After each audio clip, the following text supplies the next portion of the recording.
tarde, quarto ano. Hoje é a nossa aula de História e Geografia e nós vamos iniciar na página 99. Vamos falar sobre a independência, os reis e os súditos do Brasil. Em meio aos conflitos com os portugueses que desejavam fazer com que o Brasil retornasse à condição de colônia, Dom Pedro tomou uma série de decisões que resultaram na independência do nosso país.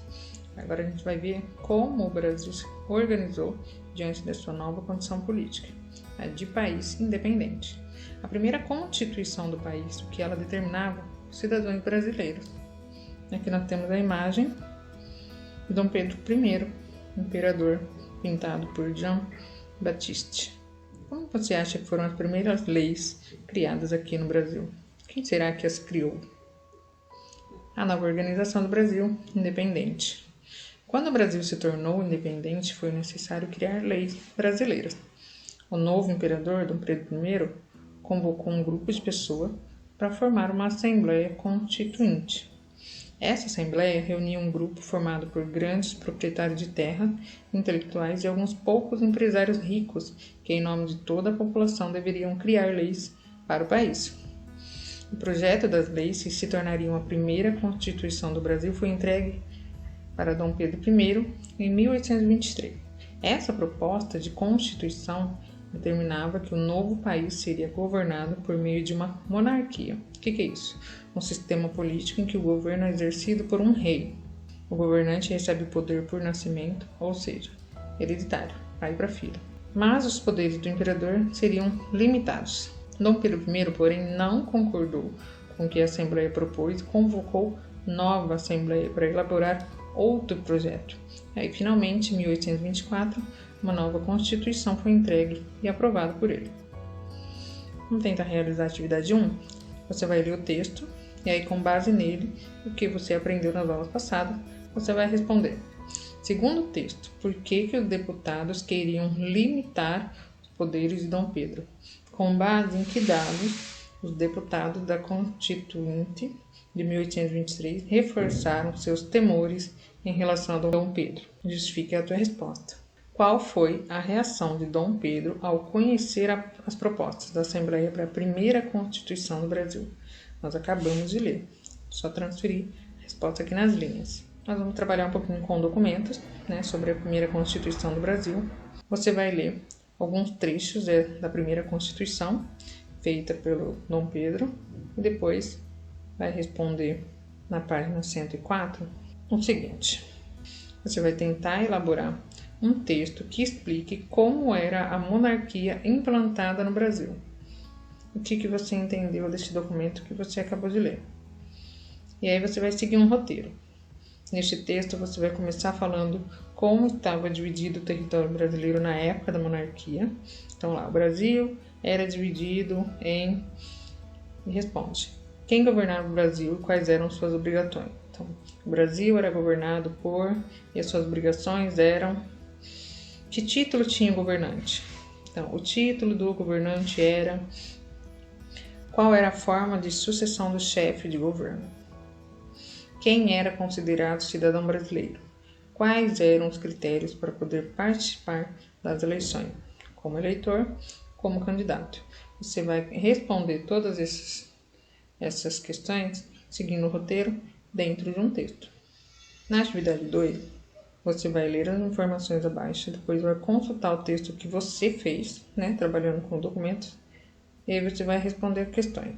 A independência do Brasil em relação a Portugal e a elaboração da primeira Constituição realmente possibilitou à maioria dos brasileiros o direito à participação nas decisões políticas do país? Justifique sua resposta. Continuando, agora a geografia na página 138, vamos falar sobre outras linhas imaginárias.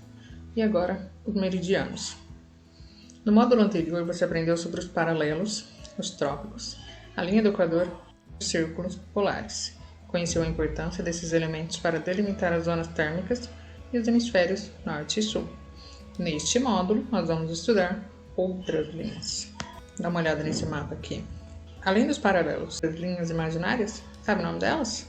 Para que será que elas servem? Você deve se lembrar de que os paralelos são circunferências que contornam todo o globo e que a linha do Equador, paralelo principal, se localiza no ponto em que a Terra é mais larga. Diferentemente dos paralelos, os meridianos são semicircunferentes e ligam um polo ao outro do globo terrestre. Nos mapas você perceberá que, assim como acontece com os paralelos, há também um meridiano principal usado para localizar lugares e que divide a Terra em dois hemisférios, Polo Norte e Polo Sul. Essas linhas são meridianos. Como nosso planeta é arredondado, todos os meridianos são iguais e têm inclusive o mesmo tamanho. Por isso, a definição do meridiano principal não foi realizada com base em critérios geográficos, ao contrário do que aconteceu com a linha do Equador. Os textos a seguir informam como foi escolhido. A partir do século XV, os europeus iniciaram a navegação pelos oceanos, até então pouco conhecido. Essas viagens, contudo, eram muito perigosas, pois os mapas continham poucas informações. Assim, muitos navios se perdiam e muitos marinheiros morriam. Por causa disso, tornou-se urgente descobrir maneiras de elaborar mapas melhores e mais confiáveis. Para aperfeiçoar os mapas que já existiam, foi construído em 1675 o Observatório Real de Greenwich, próximo ali na cidade de Londres, na Inglaterra. Alguns cientistas de renome estudaram os céus e as estrelas, tornando a localização de continentes, ilhas e mares mais precisa e, consequentemente, a navegação mais segura. O trabalho realizado nesse observatório foi tão importante que ele se tornou uma referência nos séculos seguintes.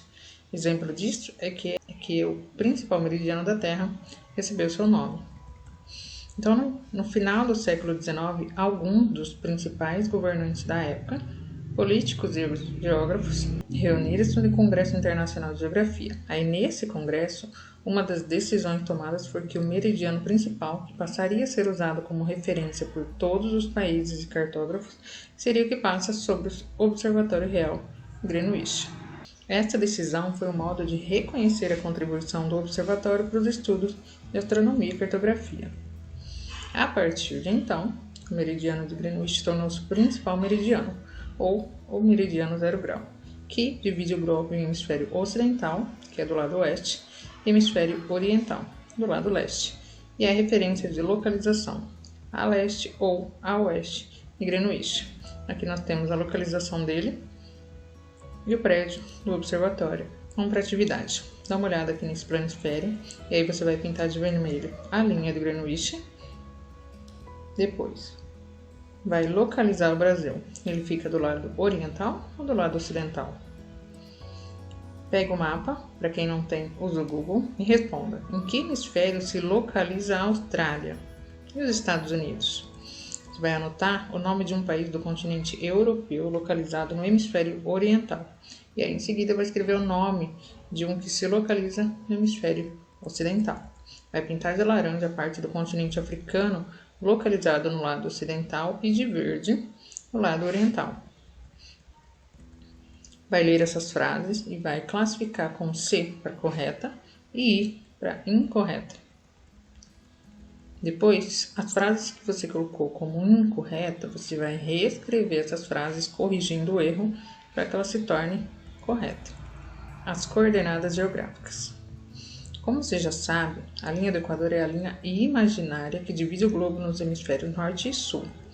A partir do Equador, que é a linha zero, os paralelos são numerados para o norte, para o sul até 90 graus.